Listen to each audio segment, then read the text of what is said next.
Okay.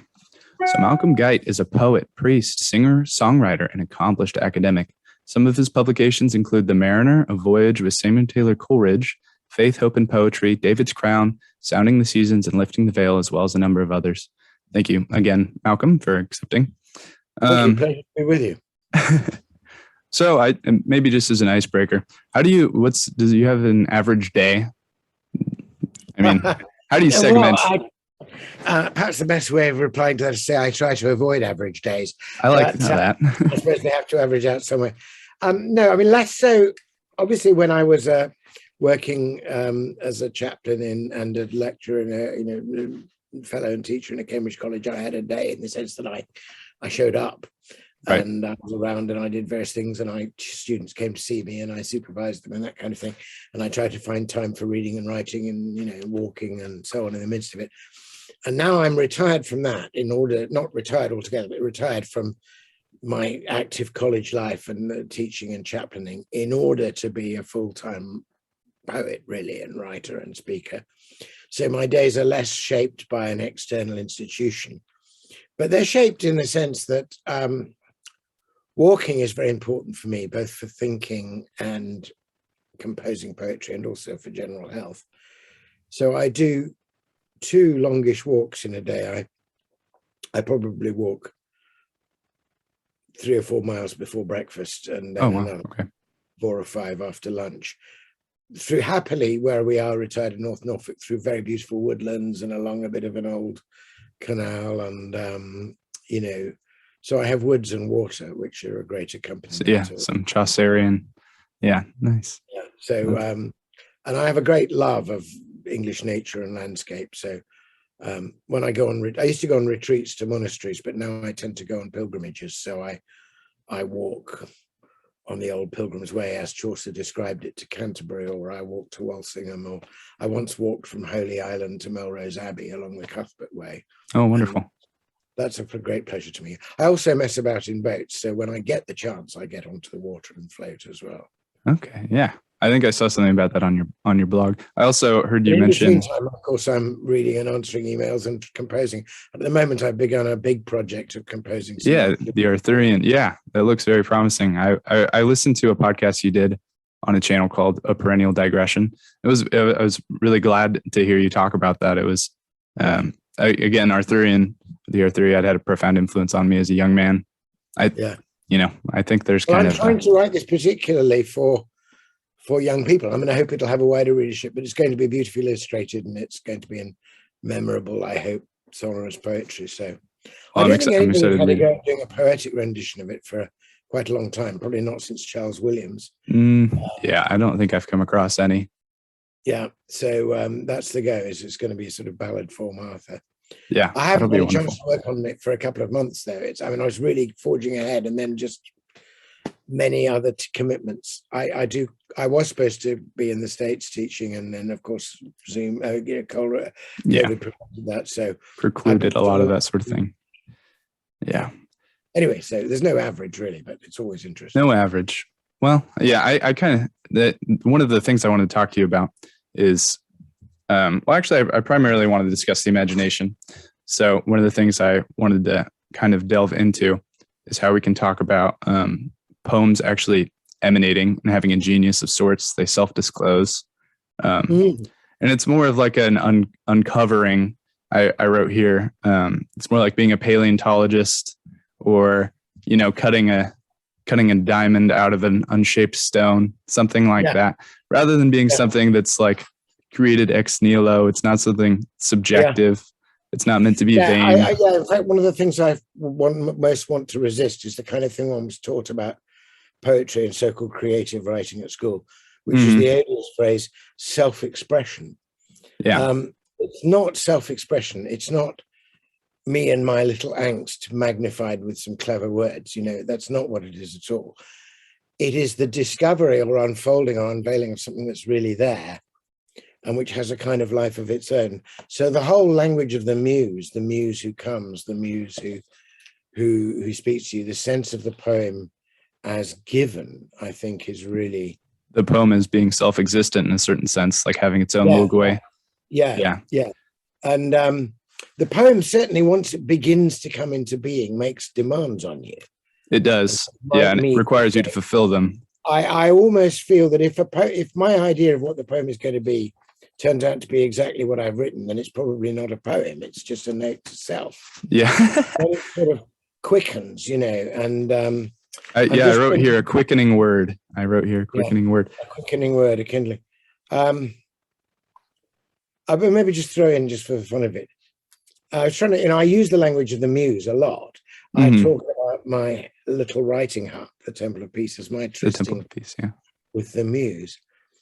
And obviously the muse, when we look back, as Barfield did in Poetic Diction, to the world, the different mode of consciousness of the classic early poets, Homer or whatever, the muse was really, really present and immediate. Privatized and subjectifies the muse. We talk about a man being a genius now, whereas previously we talked about a man having a genius. Is very. So I use the language of the muse. Now, obviously, I'm still somebody living in the modern or just postmodern era, and I'm afflicted with, if you like, to some degree, like all of us, with this other consciousness, which is not primary and is not final, and is in some sense, by being individuated, also alienated. And yet, as Barfield says in Poetic Diction, I feel a change of consciousness as I read poetry. And that the only language that's appropriate to that for me is the language of otherness, which is in the muse, of the given. I just thought I'd throw this in. I almost never read this poem. I don't think I've ever read it at a poetry reading, but it's trying to get at that. It's just called Muse. And I wrote it in my heart when I was waiting, as it were. So it goes like this. I stop and sense a subtle presence here, an opalescent shimmer in the light, and catch, just at the corner of my eye, a shifting shape that no one else can see, just on the edge, the very edge of sight, just where the air is brightening and where the sky is colored underneath a cloud. And so she comes to keep her tryst with me. She comes with music, music faintly heard, a trace, a grace note floating in clear air, as over hidden springs the hazels stir. Time quivers, and then she is at my side, a quickened breath, a feather touch on skin, a sudden, swift connection deep within. So it's very much of the chaste eros, Yeah. So I try to get that sense of a movement from the outer to the inner, but that it really is outer as well as inner, and this kind of edge of sight, poetry. But if you were to ask me whether I was being metaphorical when I said she comes to keep her tryst with me, I really wouldn't know how to answer that. I know what you mean. It's liminal, kind of. It is in one sense metaphorical, but in another sense it's literal. And it's almost, poetry is famous for being metaphorical, but it almost seems to me that sometimes the greatest poetry starts with the literal, goes into the metaphor, makes a metaphor out of it, but then it goes back into the literal and it enriches the literal, the metaphor. Well, yeah. With Barfield, we talk about metaphor almost being more ontologically primary than things being like kind of concatenized. Absolutely. Because it's like the tautology of inner and outer. Yeah, it's kind of like what Christ is. It's the mediation between those two things. Exactly. So so the word was made flesh. The word made flesh. When we talk about that, the fathers of the church, they talk about being skeptical of the imagination a lot of the times. And I think that might be a semantic issue with translation. I think it is, yeah. It's partly to do with the translations of parts of scripture which talk about the vain imaginations or their hearts. What they're skeptical of is idolatry. Yeah. They're very conscious of the way in which, if you conceive imagination semantically as simply that faculty which makes images, Yeah, like the subjective kind of grasping. Then they will certainly say there is a peril in the making of images and the mistaking of images for the translucent and transcendent reality behind them, Yeah. And this is, if you like, the great, of course, the Eastern Fathers worked this out far long before we did, in the great iconoclast controversies. The fundamental distinction had to be hammered out between an idol and an icon. Yeah. So with iconography, opaque and an icon is translucent. Yeah. With iconography, we have the prototypes, like the canons. And so I think there's just a caution against being deluded. And so I like how Lewis talks about a baptized imagination. And, when you read Tolkien, it's like incredibly sober. And then you read someone like George R.R. Martin, not as, it's so. I mean, I think it's really interesting. I mean, Lewis's phrase about the baptized imagination, I think, bears close examination, which it doesn't always get. Sometimes people use the phrase baptize the imagination as though it were to say, Lewis baptized the imagination, so it's cool now, it's okay. Forms, that's groovy, let's do it. Whereas obviously the point about baptism, as he describes it in reading George MacDonald and the felt that he'd crossed over a boundary, he'd come across into a new country, that the holy light in the book, like a luminous cloud, had come out and changed it. But in the passing over into the new domain, there is death and resurrection. The point about baptism, if you're baptized into the death of Christ in order to be in his life. Crossing the Red Sea. If we were to speak of the imagination as baptized, then we all have to say that it must die as well as rise. That the vain, what the scripture calls the vain imaginations, or the Magnificat calls, you have scattered the proud in the imagination of their hearts. Our capacity to generate images simply to please and sate the ego is almost infinite and constantly delusive. Mm-hmm. That has to die. Yeah, we have to crucify in order to rise. And it is baptized. It is dead and resurrected. And that's the baptized imagination then makes the images, not in order to reflect back the desires of the ego, but in order to be translucent to the presence of the God. Yeah. And that's a big distinction. So I think it's vital to speak of the baptized imagination, but to recognize that to speak of it as baptized is to speak of the need for baptism for the imagination. Not that it's intrinsically baptized. Yeah. Yeah. Yeah. St. John Chrysostom has a prayer that, thanks be to God for all that is, and because everything needs to be resolved in Christ. And so I like thinking about that as and poetry as being almost martial in the sense that it can go out and incarnate things on the fringe.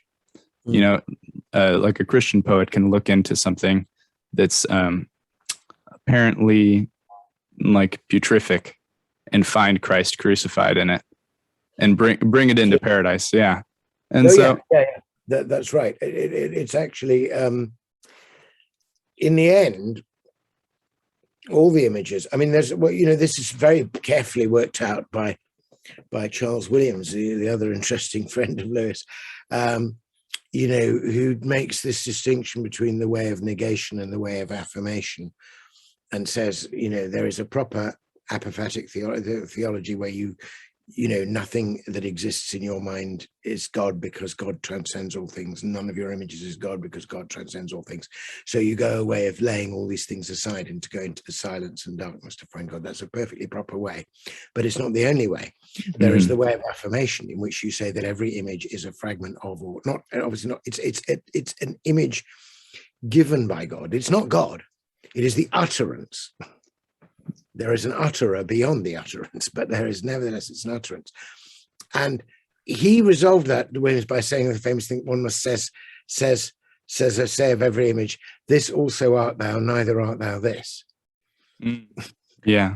But the images have a huge amount to teach us. Coleridge expressed it very beautifully in Frost at Midnight, when he's talking about his young son, his hopes for his young son Hartley to grow up in the lakes, among the nature. And he says, Thou, my child, shalt wander like a breeze by lakes and sandy shores, beneath the crags of ancient mountains, and so on. And then he says, so shalt thou see and hear the lovely shapes and sounds intelligible of that eternal language which thy God utters, who doth teach himself in all and all things in himself. Great universal teacher, he shall mold thy spirit, and by giving make it ask. Fantastic. It is. Now, it's very interesting etymologically, of course, the word utter, to utter something, which that eternal language which thy God doth utter. And Coleridge knew this, of course, because he was really interested in etymology. Utter is related to the word outer. Outer and utter are the same thing. To utter something is to make the inner outer. The false imagination or the false worship of images stays in the outerness of everything and makes everything outer, and doesn't pass through the outer to the inner, and doesn't recognize that there's an inner in here, but there's also, if I can speak paradoxically, an inner out there. And the inner out there is related to the inner in here. Yeah. I mean, Jung talks about that a lot, like with the psychoidal and stuff. Jung and Barfield with the original and final participation are actually kind of similar in that Jung in his later life talks about the psychoidal, and he talks about the unconscious being objective as well. And I've heard you talk about when we were in a state of, or closer to Eden in a sense, in original participation, language was more musical. And as we move away from that, it seems to like ossify a little bit. Barfield talks about fossils of consciousness and kind of the division, like the bifraction of the hemispheres is in a sense a representation of that. That's right. I mean, the fossils of consciousness is a brilliant phrase. I mean, his whole idea is that old words, or the older meanings of words, can be disinterred and looked at as a way of saying, he makes a parallel between archaeology, which digs down through the layers of the physical remains of different civilizations in the soil and examines the outer artifacts and plots a history of, if you like, the evolution of a civilization or whatever. But he says the problem with archaeology is that you only get the outer artifacts. You can only make postulations about the outer bits of their lives. You've got no idea what's going on inside the minds of these people. But he says there is a way of doing that. There is a way of getting back to those earlier modes of thought, which is to, as it were, the archaeology of language itself, that as we go back to the first meanings of words and the earliest words, we see things. And of course, he famously uses the example in Poetic Diction, but also in some of his other books, of the three words for the same thing in Hebrew, Latin, and Greek. Hebrew, ruach, Greek, pneuma, Latin, spiritus. The point about those words in those earlier languages is that we now have two words. Those words meant breath, wind, and spirit. They meant something that we think of as outer. So we took the spiritus bit and we took out of a Latin derivation two distinct words, almost as though different. We said, on the one hand, there is respiration, which is the business of breathing and the exchange of gases between, all of that. And on the other hand, there is inspiration, which is this purely subjective, non-material, inner thing. And we don't notice that the spirit bit is the same and goes back to the same root. And that there must therefore have been a mode of consciousness in which there was no distinction to be made between inspiration and respiration. They were the same thing. And which the wind that blew could not but be the breath of a god. And this breath could not but be the spirit. And this exchange where something comes from outside comes in and from inside goes out could not but be the very exchange between the individual spiritual experience and the cosmic one. Those were once one thing, and that's part of his evidence for why he thinks there's a shift of consciousness, and we have fallen out of what he calls original participation into a non-participatory, an isolated and atomized way. Now, he doesn't think that's necessarily entirely a bad thing, because it allows us to have a sense of the individual self. It allows us to get a grip on material things. But if we stay with it forever, it's a disaster. because we end up with total isolation and no meaning, and we subjectivize everything, and then we say, and then we turn the subjectivized into the chemistry of the brain, and then we're finished. It's just machinery. Yeah, I mean, there's an objective anthropology. People are situated in relationship, and so like we do need to have that sense of self. But it's almost like we have to run the whole course from Eden to the incarnation, in order from the outer and the inner, from the unified to the exactly. So one of the things that he then says is he thinks we're not at the end of the story yet. We're at a certain point in it.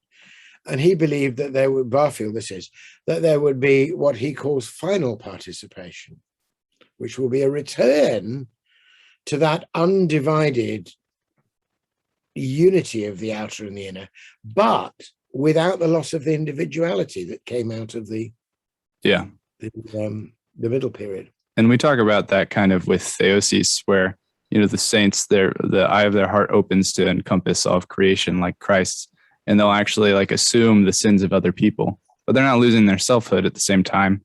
But they're actually enlarging the scope of it. Yeah. So one has to resist the kind of trite, this is the cod Western version of Buddhism thing. Where it says, I'm just going to be like a drop that returns to the ocean. Yeah, no. So the drop is no longer a drop. That's not, because of course at the core of this mystical, to a large extent Eastern Christian theology, although it's now spread to the West.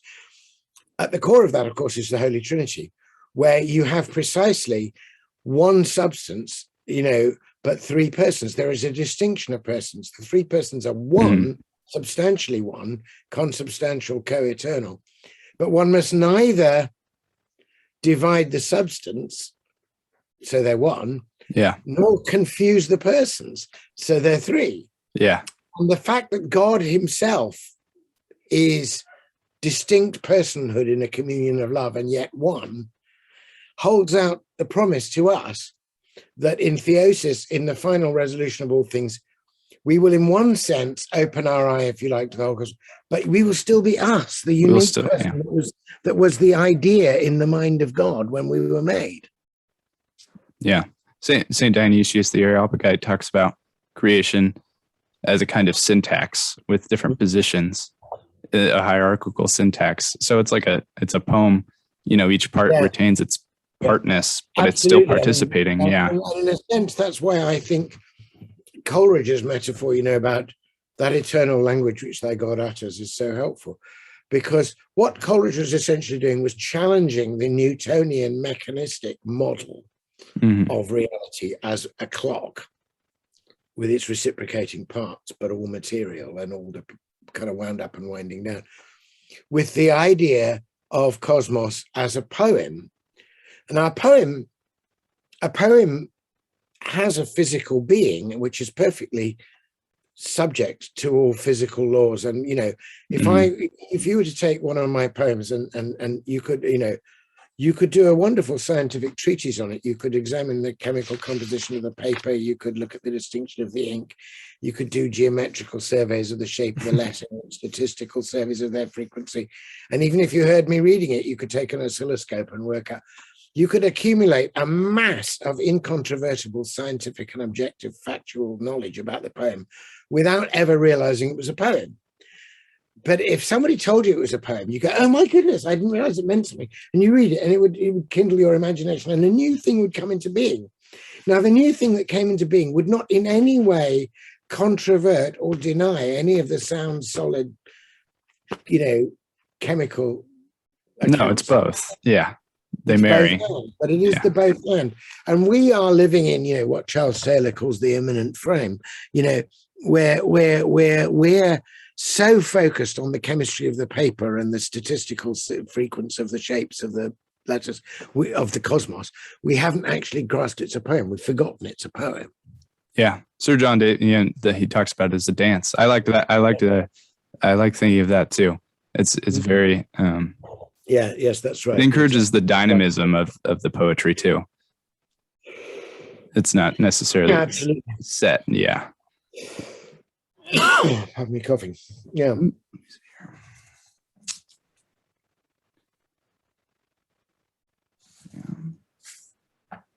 We're dancing all over the place and probably covering topics you want to cover later and all of this. Well, that's right. It's okay. I'm not that attached to the order I laid this out in.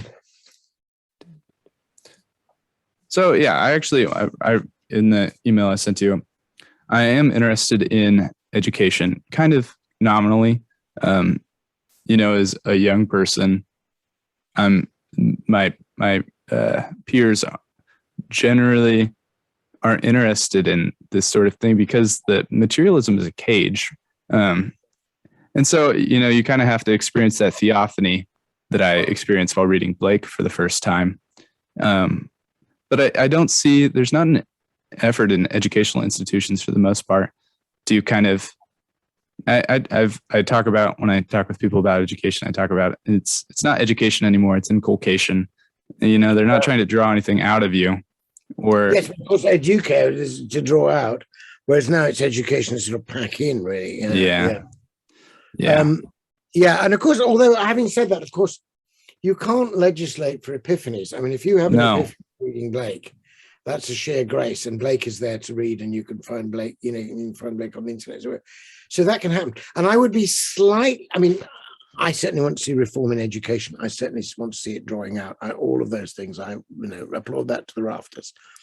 But with this caveat, that I wouldn't want to see a bunch of sort of, enlightened educators trying to grind everybody through a system whereby, bing, there's then supposed to have a mind-expanding epiphany. Do you know what I mean? Right. Because yeah. I think that would be, as it were, snapping your fingers and expecting the muse to be your serving maid rather than your goddess, Yeah, I think creating you can create a more fecund context. I don't necessarily mean it's like you don't pass the class unless you have a transformative poetic experience, but but creating a context. I mean, there's no dialogue between teacher and student. It's very much. It's just feature lists and. Well, the reason for that is that it's driven by examinations, and it's driven by examinations which are marked almost systematically, where there's an ideal essay and you've just got to tick these boxes and use these phrases, and they teach you how to tick the boxes and use the phrases, and there's no actual response to the poem. So the chances of saying anything original are almost zero, and you will be penalized for doing so. You're sort of penalized for having a personal response to the poem. I mean, that's true it's true in the way we even do A-levels here, but it's not true, I'm happy to say, of a university education. It's certainly not true of how we did English in Cambridge. We were constantly looking for real response and original thought. Yeah, no, that seems to have help that and articulate that and give that the tools it needs to express itself at its best. Yeah. So where do you see English poetry going? I know you're writing your Arthurian ballad. For the most part, we have this kind of postmodern, very subjective, self-expressive, like we were talking about. Exactly. Yeah. Well, I mean, I'm perhaps, not the best person to ask in general about where is poetry going, in the sense that I'm au contraire. I'm in reaction against and rebellion against. Yeah, as am I. What I see as the excessive privatization and subjectivization, pardon me, of poetry. I mean, I think it's a process. It has been going on for some time. Excuse me, I'm just going to get myself a glass of water. Oh, go right ahead.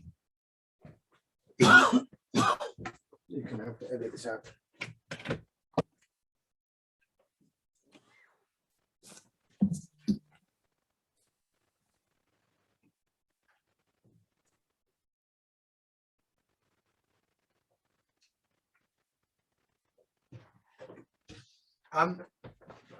There's a very interesting essay by Dorothy Sayers in a posthumously published volume called The Poetry of Search and the Poetry of Statement. The essay is called that, and so is the volume, The Poetry of Search.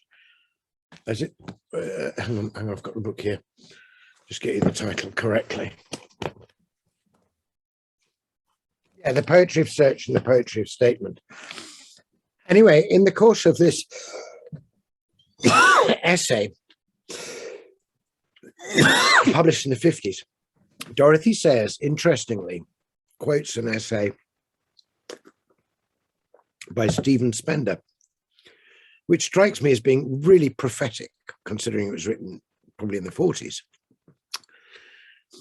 Spender says in this essay, as quoted by says, that of course the traditional image both of the poet and indeed of the soul is of the bird, the nightingale, particularly the bird that sings.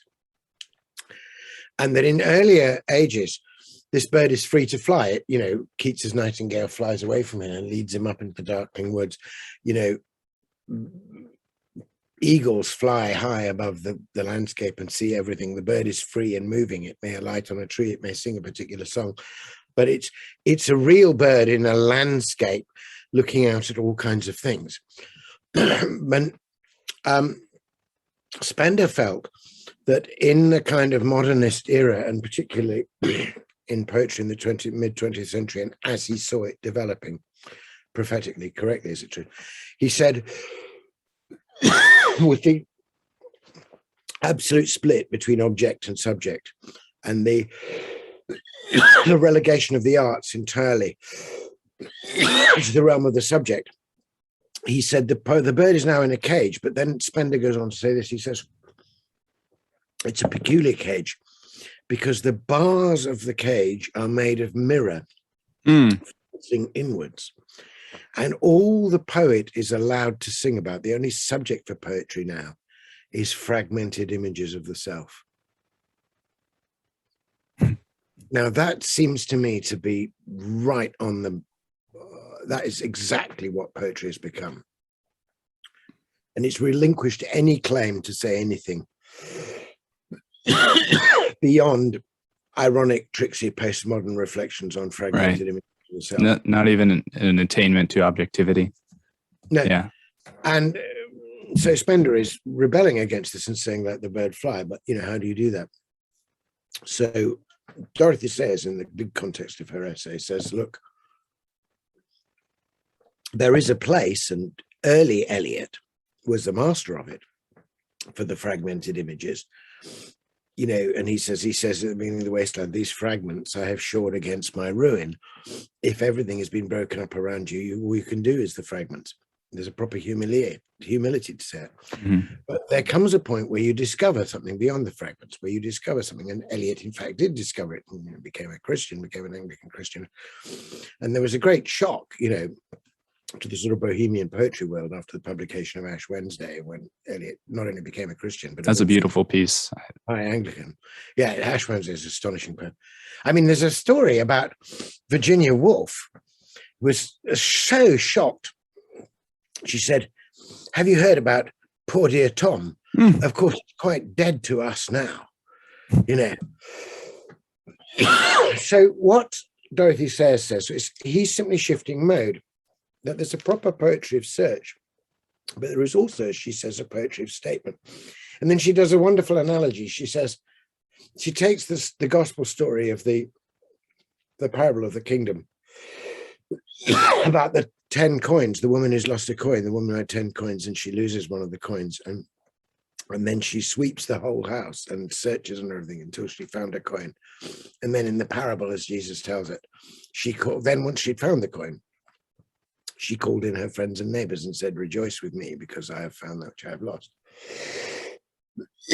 So Dorothy says, if this woman had been a modern poet of the 20th century and she'd lost her coin, that's when she would have called the neighbors in. She would have said, I've lost my coin, come in. And then she would have given them a grueling and harrowing account of all the horrible dust and bits of rat droppings under the bed and everything. She would have had this whole thing about, I can't find my coin, it's not bloody here, it's not bloody there, you know. And that would have been, you know, she would have been a poet of search. But then eventually she finds the coin and she comes in and says, I've found my coin, rejoice with me. She becomes a poet of statement, a poet who's come out of the cage, a poet who's seen and found something. Yeah. You stop in hell instead of coming back up. Dorothy says Eliot made that transition. But the modern poetry that was founded from Eliot didn't make the transition. It didn't follow him. Yeah. And it's still stuck furiously sweeping and giving a vivid account of the dust under the bed, you know. No. Yeah, it seems there might do you think there's potential for the redemption of that through, you know, the old idea of microcosm and macrocosm? You can talk about the individual self and while also making objective statements in a sense. Oh, It's yes, transjective. provided you understand about macrocosm and microcosm. Yeah. It's obviously true that to some degree the carefully and truthfully told account of an inward agonizing journey, if it's well done, will have universal resonance. And any account of being human teaches something about Christ, because Christ is fully human. You know, I was before my conversion and before I returned to faith as my early manhood, having abandoned it in my early teens, during that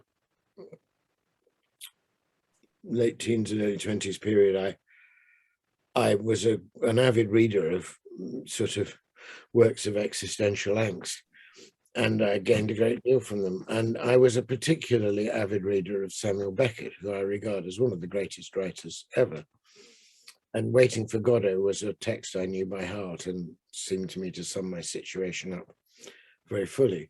But I also was a particular reader of the trilogy of Malloy Dies and The Unnameable, which are tales of absolutely agonizing individual isolation,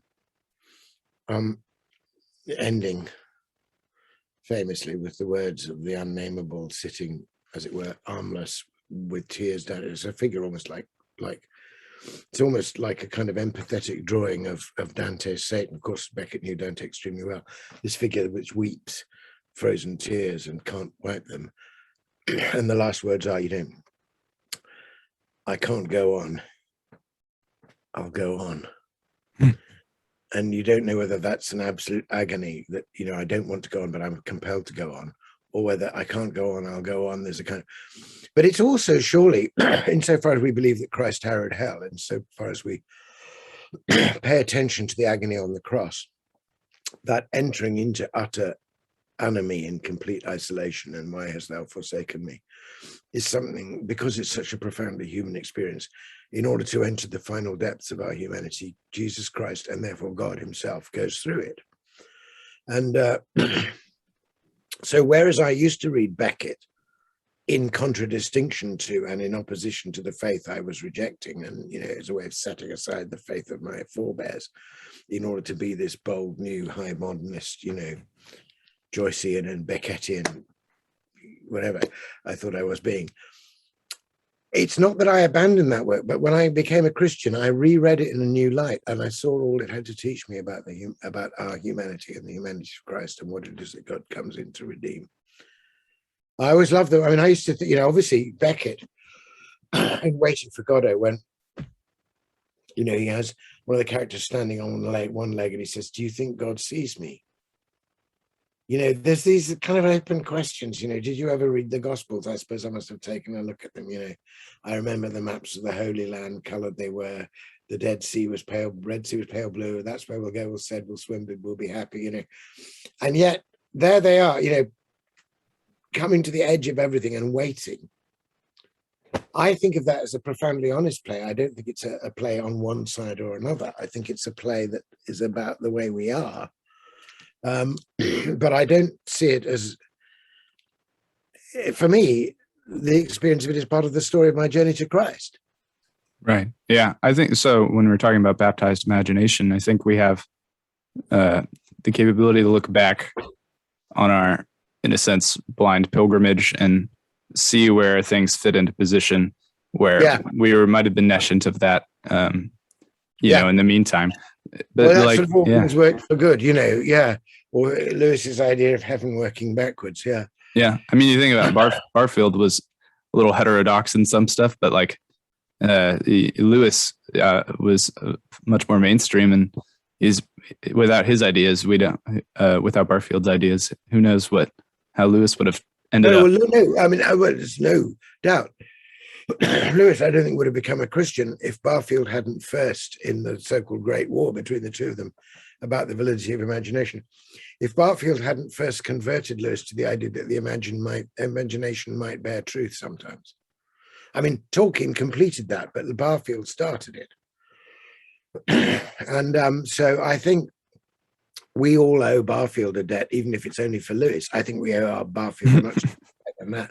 I'm very much a person for seeing Barfield in his own right and his own light, and not simply as an adjunct to Lewis. Yeah. And there are obviously areas where they disagree. And as you're right, I mean, there are aspects of Barfield, notably the Steinerian anthroposophical self, some of which, though not all of which, is heterodox. And I think needs to be reasoned with and corrected, but a lot of which is hugely helpful. And if we knew orthodoxy with a capital O as well as a small o a little bit better, we'd probably be less shocked by some of the things in Barfield. Yeah, no, I'm being catechized into the Orthodox Church, and I've seen more parallels there than I would have expected, especially with the fathers talking about theosis and his kind of talking about the cycles of consciousness and things of that nature. Yeah, but the economy of heaven, is ineffable. We don't know how things are organized, but I think, as Charles Williams said when his fan letter to Lewis and Lewis's fan letter to him crossed, he said, "I admire the staff work of the Almighty." It's all being organized. Yeah. Let me see if I have any other. Omnipotent. The staff work of the Omnipotent. Yeah. Yeah. No, not quite. Sorry for all this coughing. I don't think to. Oh, no problem. No problem at all. I'm not actually languishing with COVID. I think I've had every possible jab, but I'm glad you've stayed healthy. That's good. I've had my flu jab today as well. It makes me slightly feverish, but that could be it. Yeah. So maybe we can talk a little as to how poetry can function to help us see the world. Blake talks about double vision, how in accruing poetic associations, like when you see a tree and you can rifle through 20 different poems, it actually engages the potentiality. Absolutely. In fact, to see a tree at all is to attain to a certain amount of poetry, in the sense that otherwise it's just undifferentiated data flowing through the shaping of tree as tree. I mean, Tolkien puts this very beautifully in the poem Mythopoeia, where he says he sees no stars who does not see them as living flames, and sees no trees, and the myth comes before the image. The primal thought of the thing, the meaning of it, is what allows us to see the thing at all. Yeah. In a sense, creation is attention. Yeah.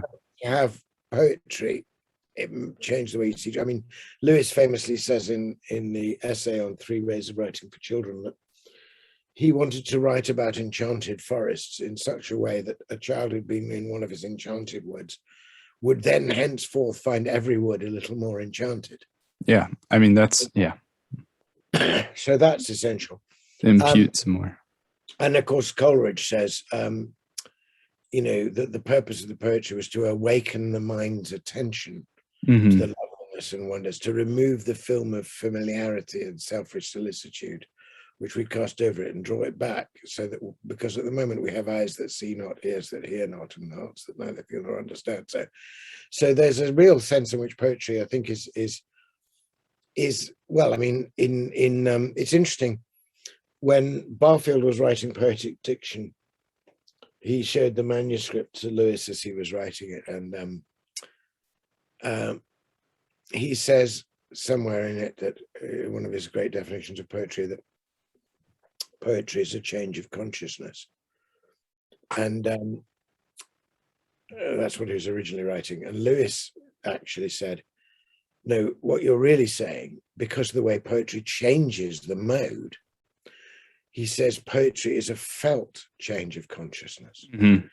Become aware of seeing the world in a new way in the very act of reading or recollecting the poem as you look at the world. Things literally change focus as the poem comes into view. Yeah. The lens, But what it's doing is helping you to see what's really there. It's not. Yeah. So, and I think that's very important. Again, if I could, Please. if I can interlude a poem, I love autumn. I love this season, and partly because I've been so soaked from very early days in the great autumnal poetry of the Romantic poets. So Keats is, season of mists and mellow fruitfulness, close bosom friend of the maturing sun, all of that, and autumn on the granary and the last drops of cider, that misty, moisty autumn. But equally Shelley, O wild west wind, thou breath of autumn's being, thou from whose unseen presence leaves dead are driven like ghosts from an enchanter fleeing, yellow and black and pale and hectic red, wonderful. Which will finish, of course, with winter comes, can spring be far behind. It moves through the seasons. But so that I love that, and it informs how I experience autumn. So because it informs how I experience autumn, I want to write an autumnal poem. But you're going like, wait a minute, like we've already had Keats and Shelley. Like, do we seriously need another autumnal poem? But the answer to that is yes, insofar as I can use words to try and convey a particular aspect of the experience of seeing these leaves and these trees, which will then change the way my reader sees them. Yeah, it's having facets, like you were talking about, a cage of specular bars. Yes. Every person is a mirror for the world. This is exactly what's addressed by this poem, which is called "And Is It Enough?" And it's written, the stanza form, I thought carefully about the form of this. Keats's great odes, including the Ode to Autumn, but the other great odes, have this very interesting opening rhyme scheme. They develop more later because they're 8 or 10 line stanzas, and I'm only using 6. But they rhyme A, B, C, A, B, C. So it's really deferred. You're not kind of conscious of the rhyme because it's like 3 lines before you get the chime, but it's there. And then the whole thing is chiming through. So this rhymes in that Keatsian way. But it addresses this very question about this multiple things. And it's called, And Is It Not Enough? And is it not enough that every year a richly laden autumn should unfold and shimmer into being leaf by leaf, its scattered ochres mirrored everywhere in hints and glints of hidden red and gold, threaded like memory through loss and grief? When dusk descends, when branches are unveiled, when roots reach deeper than our minds can feel and ready us for winter with strange calm, that I should see the inner tree revealed and know its beauty as the bright leaves fall and feel its truth within me as I am. And is it not enough that I should walk through low November mist along the bank, when scents of wood smoke summon in some long and melancholy undertone the talk of those old poets from whose works I drank the heady wine of an autumnal song? It is not yet enough. So I must try in my poor turn to help you see it too, as though these leaves could be as rich as those, that red and gold might glimmer in your eye, that autumn might unfold again in you, feeling with me what falling leaves disclose. It's wonderful. It's, a decanting of the spirit and passing the spirit of the experience onto others. Kind of from, it's an act of rebellion against the notion, in the postmodern, that we are these utterly islanded consciousnesses. Yeah. There's no connection. Il n'y a pas de text or whatever. Yeah. Incarcerated in ourselves. No, we're not. I've just done it to you. I've just decanted it into you. Yes. It's a subversive act. Unfortunately, it truly is a subversive act. But no, that's wonderful.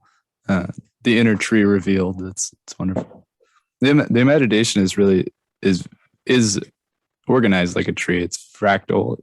it ramifies through other people. Why Tolkien has this lovely idea of the tree of tales. I mean, he uses the tree image very beautifully in both the essay on fairy stories and its related poem, Mythopoeia. Those are wonderful. Yeah. Both published in the volume Tree and Leaf. Yeah. It feels we've, this is kind of obvious, but contemporary people have lost so much of the organicness, the aliveness of poetry, because we, in a sense, we have like very, very present witness to the original form, whereas in an oral tradition that's being passed from person to person along poem or an epic, the creativity is actually kind of, it's nascent in its being passed. Whereas now we, look at Milton and it's the same every time, which of course is great, but it's not like, I remember Yeats was interested in, I heard this from one of Kathleen Rain's lectures. Yeats was very interested in the idea that Tagore could go walking and hear people singing his songs and not know who he was. We've lost that. Yeah. Yeah. Well, we get into a few things. I remember when Dylan was given the Nobel Prize, various people were getting up in arms. I mean, he was entirely deserving of it, I think. But although, as Leonard Cohen said, it's a bit like penning a medal on Everest. But the thing is that some people wrote very high-minded objections on the basis that Dylan is a songwriter and not a poet, and that this had never been, the literary prize had never been given to a songwriter before. And this is completely true and shows you the kind of white Western bias, because Rabindranath Tagore won the Nobel Prize for literature, and he was primarily a songwriter as well as a poet, and his songs exist, his songs were sung by the folk and by the people, and there are strong parallels between Tagore and Dylan. And actually, it was Tagore who was the first person who was, songwriter who got the Nobel Prize for literature. So, and of course, had a strong influence, as Kathleen Rain points out, on Yeats. Yeah. Poetry's moved so much into the commonplace. It's almost forgotten. In Emerson's essay on the poet, he talks about every person being, in a certain sense, participating in the spirit of poetry. Even like the blacksmith is in touch with the quickened kind of form of the iron and the fire. And you see boutique shops now that are called like stone and wood, but it's participative. You can touch those things. And well, in fact, the blacksmith example is a really interesting one. Of course, Seamus Heaney picks that up in the great poem The Forge. All I know is a door into the dark, which is ostensibly about a blacksmith. And brilliantly, I mean, it's not just ostensibly, it is actually about a blacksmith. It's a real blacksmith whose name was Barney Devlin, fine. But actually, it's about poetry. It's about the very making and shaping of form. It's about the journey into the presence of God through the poetry and the making, shaping, where he says he senses the anvil must be there somewhere, horned as a unicorn, an altar where he spends. I mean, it's beautiful. So the blacksmith's anvil has now become, in Heaney's words, an altar where he expends himself in shape and music. Yeah, that's pure. That is, the blacksmith has become a figure of the divine there, not just of the poet, but of the divine. He expends himself in shape and music. Yeah, and you have Blake. Is such a paradox, in that he's a radical. He's very frenetic, and he has poetry fetters the human race. And then you have the tiger. Tiger, burning bright. It's bars. Yeah. It's the symmetry of the stripes on the tiger. Hi. We lost ourselves there for a minute. We did. The recording said, maybe you got to the end of your limit. I think we're safe. Yeah. So Blake, particularly in the tiger, of course, has this image of the forge, and again, in what dread anvil, what dread, and that's very much about the making and shaping and the giving of the boundary, concentrating the energy. It's an astonishing poem. Yeah. I think there's an intuitive sense when you're creating the fire, the passion has to be given boundary. And well, I once heard the great poet Geoffrey Hill lecturing when I was an undergraduate. He came down to Cambridge lecturing on Blake, so I went and sat in the front row of his lectures, and he gave a fantastic lecture which included the tiger, where he started by quoting a letter of Blake's, young Blake. Blake was when he's being apprenticed to an engraver's and learning to engrave, the letter to his brother, in which he says that he's learned that the most important line in an engraving is his line in that sense. The most important line, says Blake in this letter, is the bounding line. And Geoffrey Hill paused to remark on this, and he said, he could have said binding, he could have said boundary, but he chose the word bounding. And bounding is really interesting because it's one of those small set of English words which mean two equal and opposite things at the same time, like cleave. You could cleave a thing in two, but a man shall leave his mother and father and cleave unto his wife. You can cleave together or cleave apart. It's the same word. So bounding can mean bounding in, to be bound, but it's also bounding about with energy, grace abounding to the chief of sinners. There's something energetic about the word bounding. We bound, the man who's healed, at the beautiful gate, goes walking and leaping and bounding and praising God, So what Geoffrey Hill said is essentially what Blake was intuiting, even in a young age, in his choice of the word bounding to describe this defining or bounding in line, was this is where the energy would bound and abound, that the very ability to contain the energy in the form was precisely what concentrated it, precisely like the walls of a furnace do, concentrate the fire. And then he went on to quote the tiger, and he said, a modern free form, free verse poet, set to write a poem about a tiger, which would simultaneously be symbolically about the energy of the tiger, would assume that they must be completely free, and that when the tiger was rushing along, they'd write a long rushing line that would go along like this, and then when the tiger was crouching, they'd write a little crouching line, and they'd do this, and they keep reading, and they would end up with a long formless spurge, which had a lot of adverbs in it, but actually didn't convey anything of the energy of the tiger. And he says, Blake, on the other hand, chooses his incredibly strict and highly rhythmic form. Tiger, tiger, burning bright in the forests of the night. What immortal hand or eye could frame thy fearful symmetry? And it's the frame and the symmetry. The thing is fearful precisely because of the symmetric nature of the meter and the rhyme. In what distant deeps or skies burnt the fire of the earth, and the sheer forming and making, did he smile his works, it's like the power and of the bounding lines of those poems. So they are bounding lines in the sense that they're abounding with energy, but they're bounding lines precisely because they're bound by the form. Mm-hmm. And that concentrates the energy.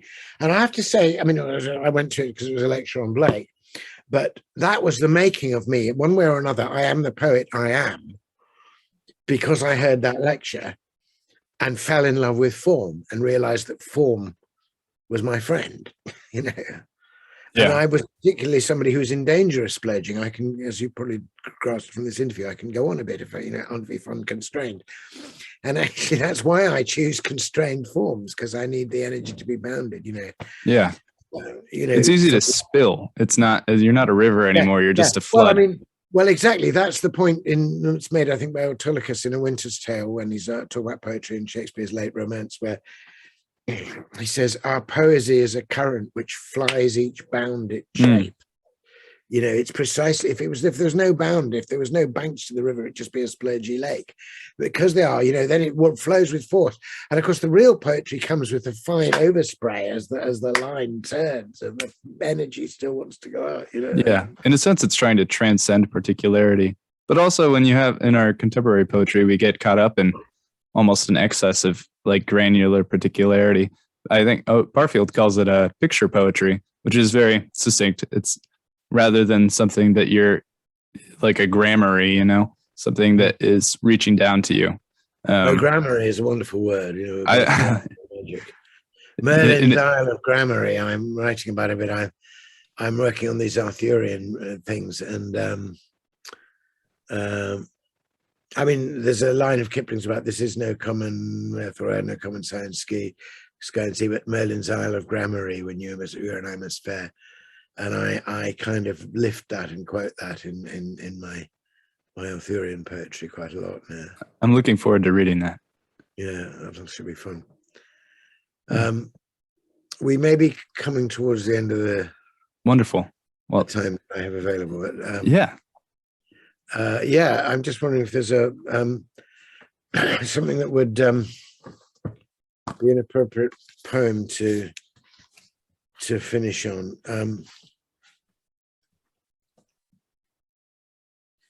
Maybe the Singing Bowl poem, which I quoted at the beginning about stay with the music, words will come in time. But this is a poem which is also about prayer, but it focuses on this relationship between fullness and emptiness and time and eternity. Might be appropriate. Also to end with a poem which begins with the word begin, but there you go.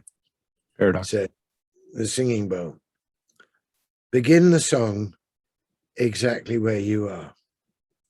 Remain within the world of which you're made. Call nothing common in the earth or air. Accept it all, and let it be for good. Start with the very breath you breathe in now. This moment's pulse, this rhythm in your blood, and listen to it, ringing, soft and low. Stay with the music. Words will come in time. Slow down your breathing. Keep it deep and slow. Become an open singing bowl whose chime is richness rising out of emptiness and timelessness resounding into time. And when the heart is full of quietness, begin the song exactly where you are. Timelessness resounding into time. That's a perfect concluding poem. Okay, well, thank you. It's a pleasure to be with you, and I wish thank you. you. I appreciate it. Thank you so much for your time. It was very nice to make your acquaintance. No worries. Yeah. Sorry for all the coughing, but there you go. Oh. It's just life. Worry about it, not at all. We'll see. Okay, I'll see you'll see this recording. And I said, let me know when you do it and you've got it up there and everything. Send me the link. Okay.